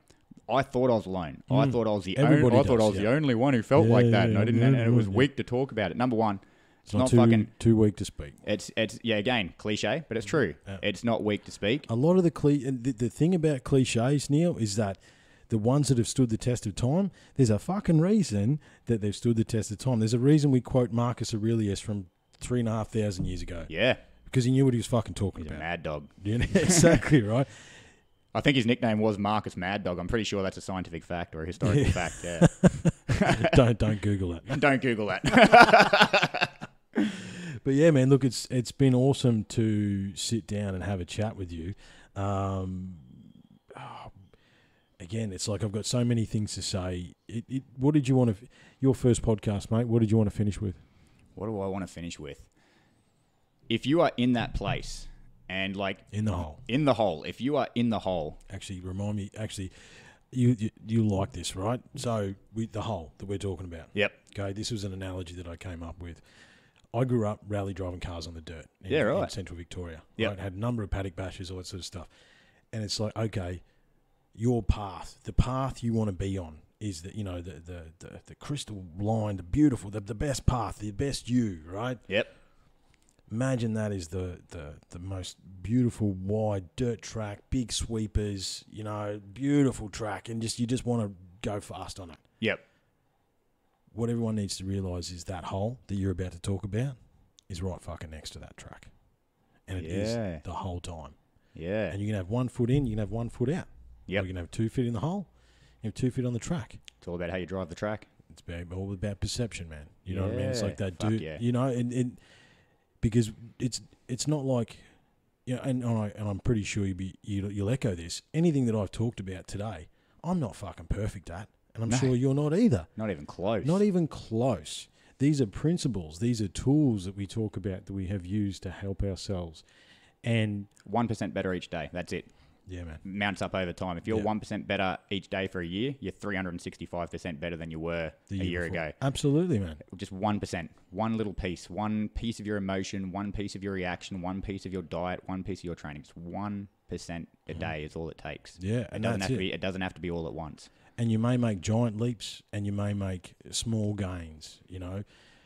One of the other mechanisms that we talked about is that you got to be conscious when you make giant leap. I know I just stole your last statement, but we'll come back to it. We're in the hole. Just don't forget that. We're in the hole. The hole. Because you will make giant leaps, and I'm sure you've seen boys make giant leaps. Yeah, absolutely. But what I've found and what I've seen multiple times, and I'll tell you a quick story because I know Dan doesn't care. He went to Vipassana, right? Yeah. Which is 10 days. Silent retreat. Silent retreat. And first 5 days, he thought someone was trying to poison him. We did a podcast a little while ago. But he rebounded, man, like you wouldn't believe. Like he had hired a room down in northern New South Wales to basically reset. And the rebound that he went through was a massive learning experience. He got like a bucket of KFC and a bottle of Jack Daniels, and he just went completely the opposite direction. And it's like you've got to be aware of the rebound. Yeah. Right? And when you make these steps forward, it's about making sure your base is solid, right? We talk about base. Yeah, yeah. So when you make a step forward, and I think on some of the things you're talking about, reflective journaling, these tools that we're talking about, that would help solidify that base. Yes, very much so. Because when you make the next jump forward, because what happens when you rebound is that you will go past. So you jump to here, and it's the rubber band theory is what we called it, right? Because you let go of the rubber band and it just goes back that way. You're back past where you were to fucking start with. Yep. Because of the rebound. Yep. But if you've got the rubber band around your finger, it's only going to go so far. Yeah. Right? The rebound is only going to go so far because you've solidified that base. Anchor points. Anchor points. Yeah. Yeah. So that was just a couple of things that I was thinking of, man. But we're in the hole. If you're We're in in that the hole. hole. We're in the hole. If we're in that hole. All right. So if you're in the hole, the first thing you need to realize is that nobody's coming to save you. Just throwing stuff on the floor. Sorry, Come in guys. and wreck the place. Yeah. If you're in the hole, nobody's coming to save you. Yeah. And that's people are like waiting for something to get better. Waiting They're for the waiting. lifesaver, yeah. Nobody's coming to help you. There's no magic pill.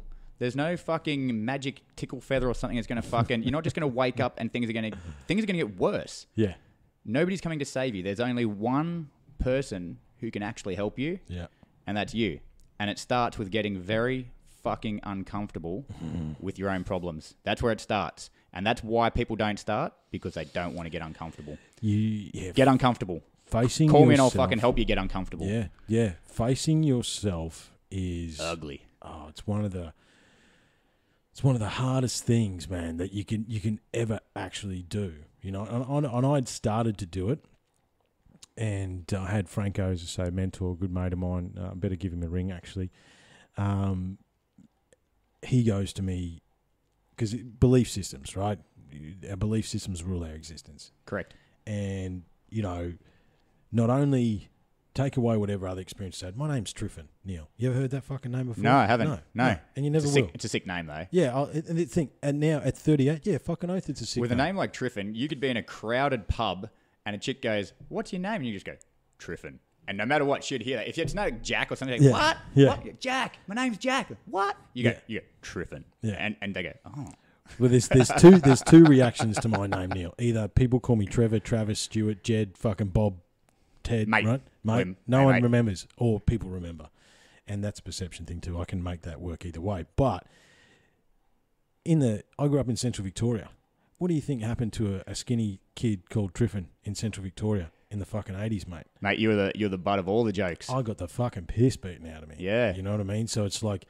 Thanks, Mum. Thanks, Dad. Yeah. Cheers. Yeah, appreciate that. And the thing is, and like these guys were cunts, mate. They wouldn't hit me in the face because that would show that they were actually beating me up. Ah, the old gut punches. I grew up in Western Sydney, so I was an obese teenager. So same thing. I got flogged for being fat. Yeah. I just got flogged for being weird. Yeah. Okay. Yep. No, that's fair enough. Same thing. Yeah. Look at that. So much common ground. Yeah, it is, man. And you know, so I had this twisted thing about respect, right? Where it's just like, if to get respect, I had to give respect, right? And you can see how that would work, right? But Franco goes to me, "No, that's not true." And I'm like, "Fuck off, it's not true." And he's like, Don't challenge my perceptions. "Yeah, what are you getting angry for, man?" I'm like, "Fuck, why am I getting angry?" And he goes to me, "Do you respect yourself?" Ooh, shit. Yeah. I'm like, "Oh, Like, fuck. No, I don't. No. Oh, fuck." I can resonate with that, because I remember a very distinct moment where I realized that I hated myself. Yeah. When I was like really in the depth of my fucking depression. It was at the point where I was starting to realize that I had a problem, because prior to that, everything was everybody else's. Everything was everybody else's fault. It wasn't Everything my was fault. awesome, and I didn't do anything wrong. I wasn't that it was awesome. It was just that everybody and everything was shit but me. Exactly. No, you were awesome. I was Everyone awesome. else was Yeah. fucked. And I've made sure that I let everybody know how awesome I was too. So Yeah. if you talk to people who knew me 10 years ago, they're like, he was the most arrogant piece of shit. Yeah. And they were right. But what I know now is that it was a mask for the fact that I fucking hated myself, Yeah. and that I had Self-loathing, zero right. self-worth, zero. And again, I didn't know why I had 0 self-worth or zero self-esteem. But then all of a sudden, I find out that I was sexually assaulted as a child. Yeah. Pieces start to fall together. Yeah.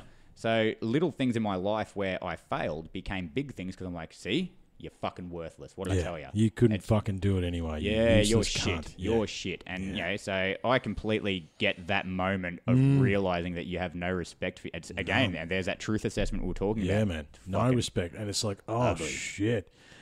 And then he goes to me, "Well, you understand that you know the only person you need respect from is A." And I said, "Me?" He goes, "Yeah. But it's deeper than that, Neil. You don't need respect from your partner, from your kids, from your mum, from your dad, from fucking anybody. If you don't have respect for yourself, what's the fucking point?"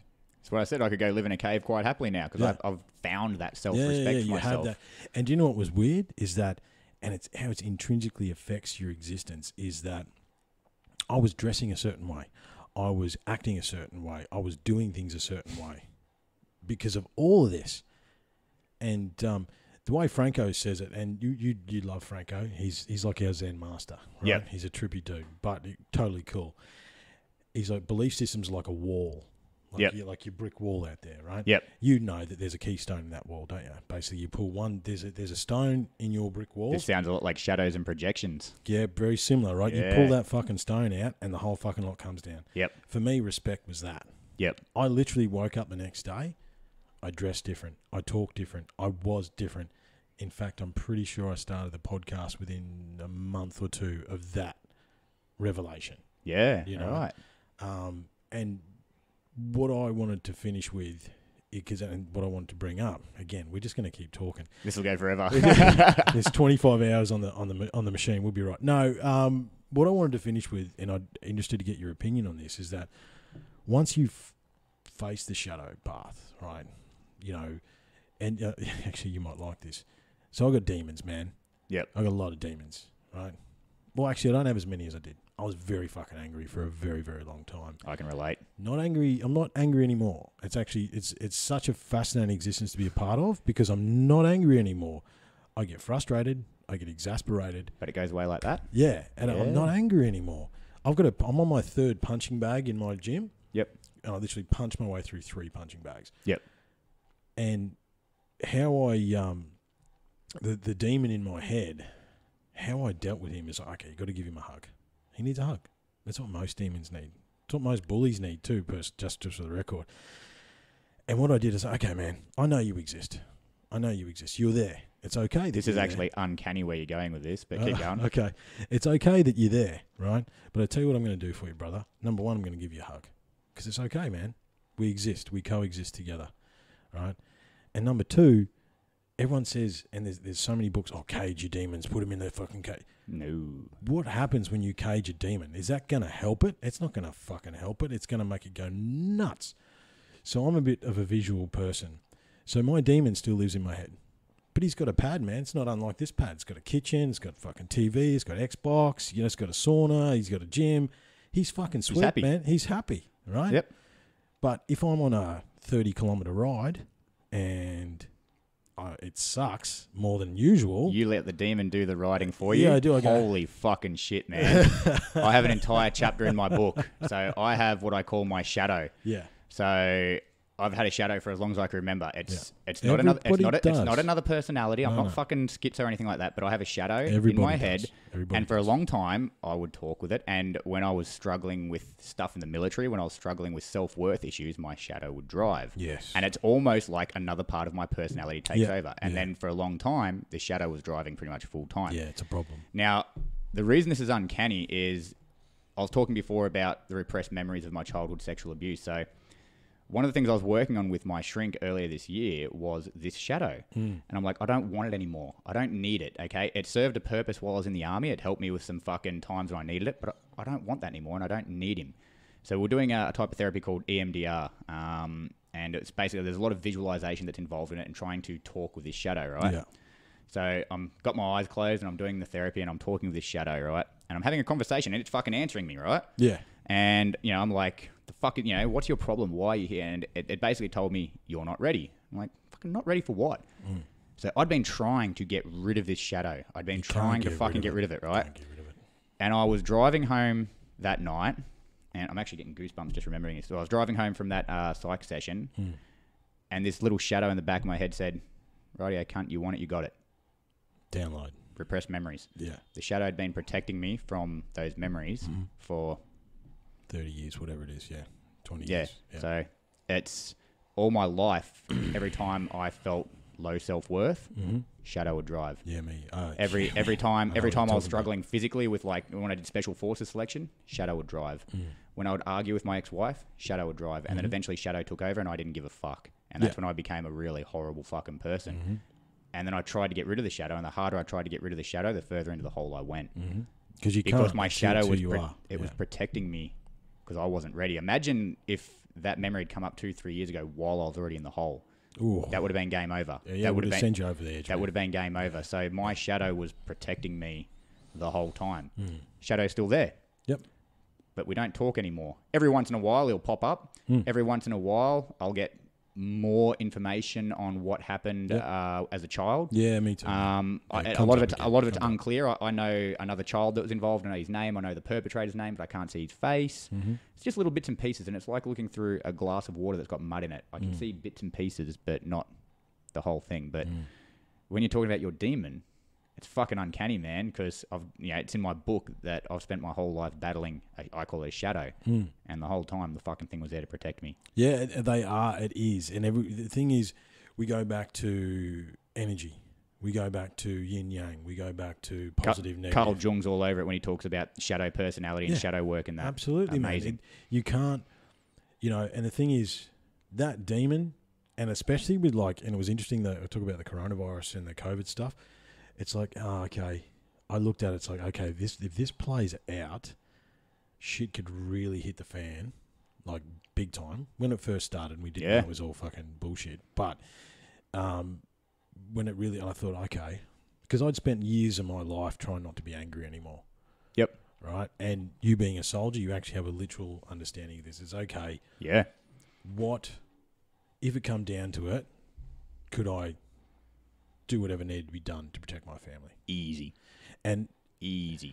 See, I'd spent years trying to repress that, right? And I actually had to bring the demon back in, and actually, because to that point, reconciliation. Yeah, well, it's a part of who you are. To that point, it was just basically okay.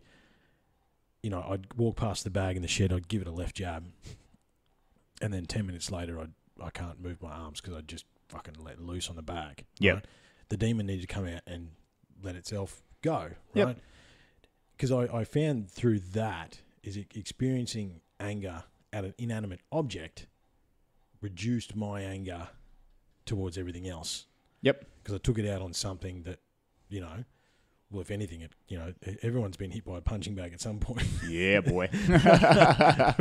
You hit that way, it's going to come back this way. Yeah. But, and actually brought him back into the play. Like, okay, listen, man, I don't know what's happening. Some shit could go real fucking pear-shaped here. Are we cool? He goes, yeah, we're cool, man. Yeah, it's all good. We're good. If we need to get it done, we'll get it done. But I'm good.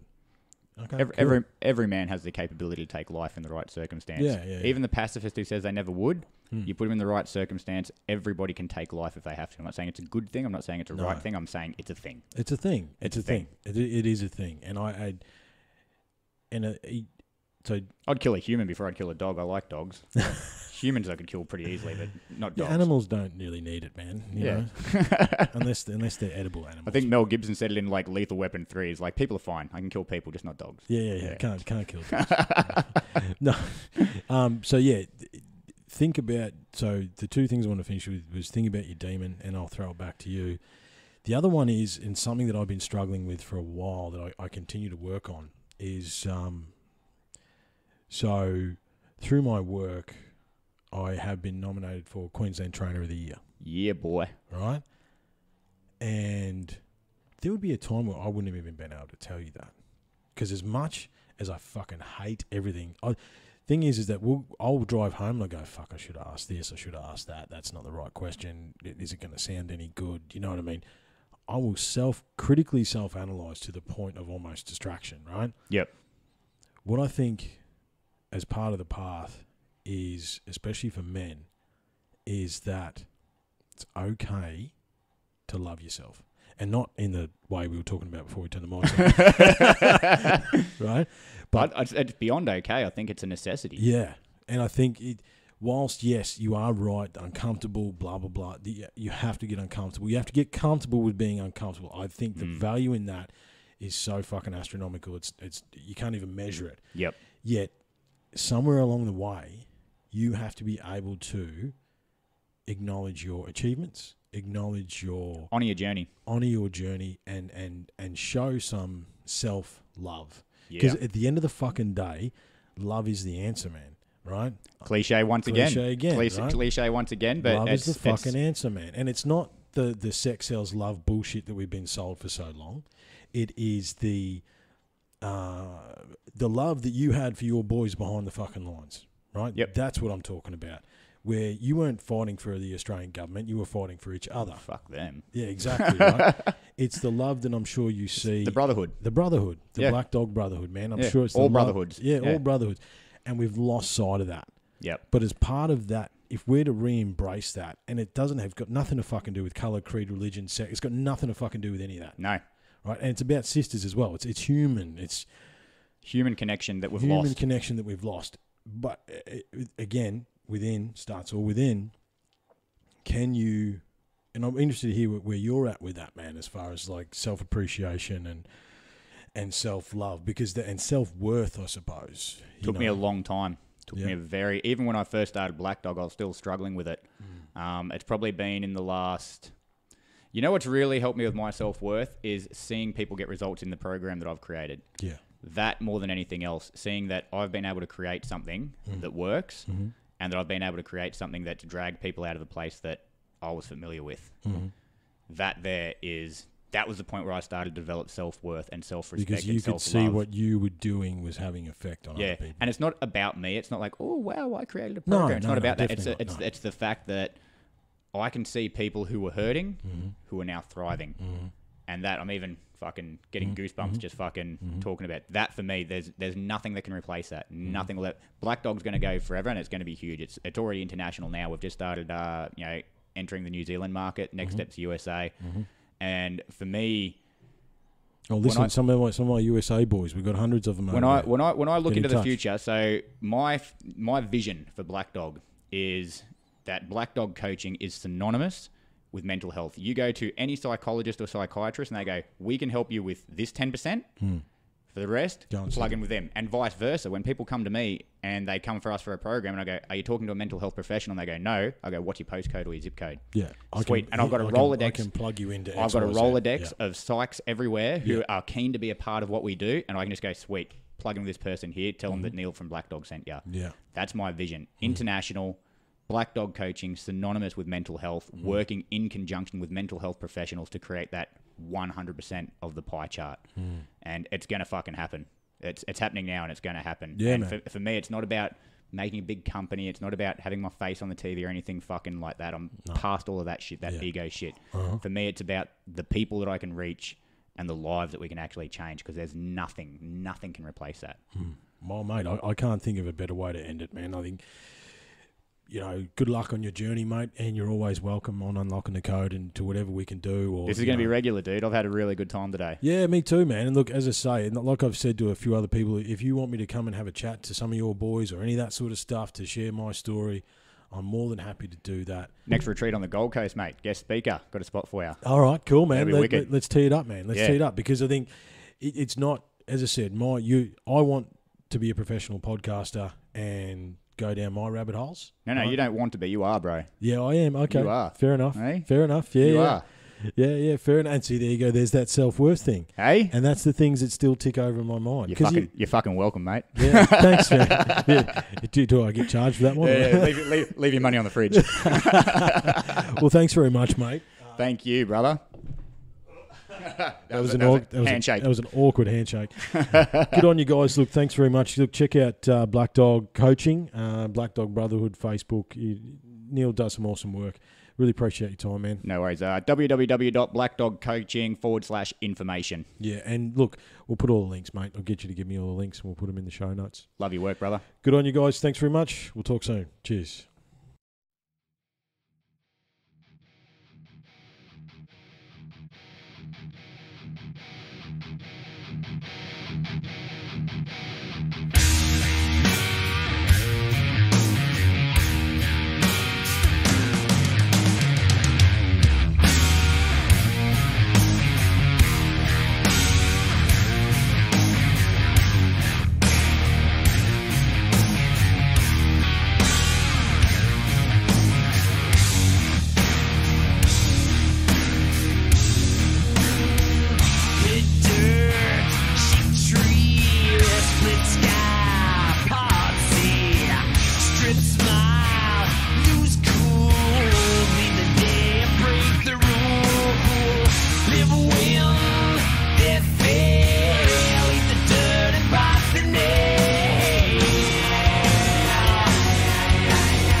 differ.